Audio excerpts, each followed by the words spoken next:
tu as pris racine dans ce village de Boyer.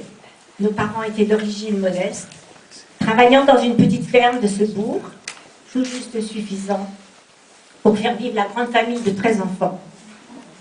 Papa et maman nous ont inculqué les valeurs du travail, du respect de l'autre différent, de la justice. Avec eux, nous avons appris l'importance de l'amour et de la tendresse. Tu as fait tes études primaires dans l'école publique de Pouilly. Et encore aujourd'hui, tu parles avec beaucoup d'émotion et de respect de ton instituteur, Monsieur le Sauvage.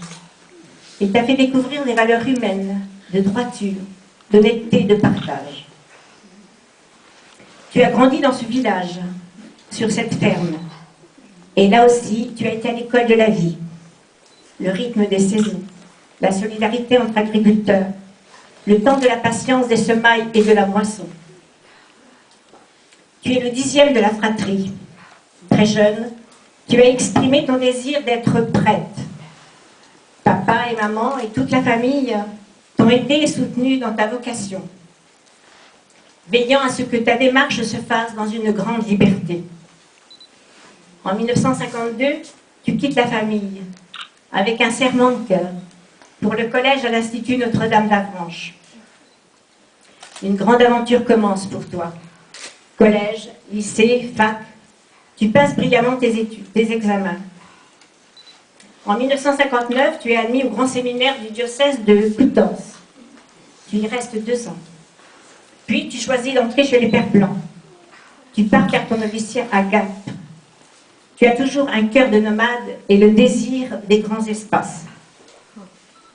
En 1968, tu reçois ta première nomination en Algérie. Et l'amour de cette terre et de ses habitants ne t'a plus quitté. Tu es devenu un grand voyageur. Tu as foulé la terre de plusieurs pays. Canada, Burkina Faso, Mali, Congo, et j'en passe. Tu y as laissé des amis. Et je sais combien tu es fidèle en amitié. En Algérie, tu as travaillé sur plusieurs fronts. D'abord dans la formation professionnelle, puis dans l'enseignement public algérien. En 1983, tu as fait ton apprentissage d'artisanat comme dinantier, fabrication de plateaux de cuivre ciselé. Tu as été nommé vicaire général en 1987, puis au service de la formation des jeunes Pères Blancs. En 1999, tu quittes le Burkina Faso pour devenir responsable des Pères Blancs d'Algérie et de Tunisie. En décembre 2004, tu es nommé évêque du diocèse de la Gardalia. Tu es vraiment un oiseau voyageur, toujours sur les routes, avec comme horizon l'immensité du désert et la volonté de rencontrer des hommes et des femmes de cultures différentes.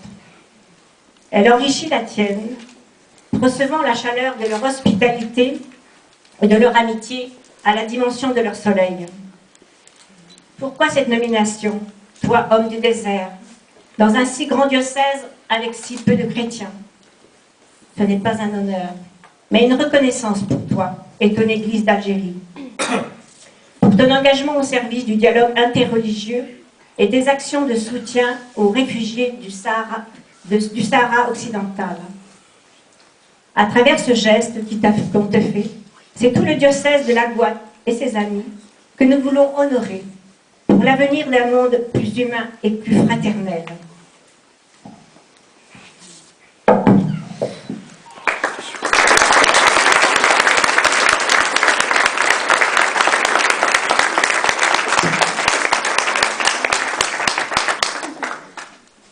Au nom du président de la République, au nom du président de la République et en vertu des pouvoirs qui me sont conférés, nous vous faisons chevalier de la Légion d'honneur.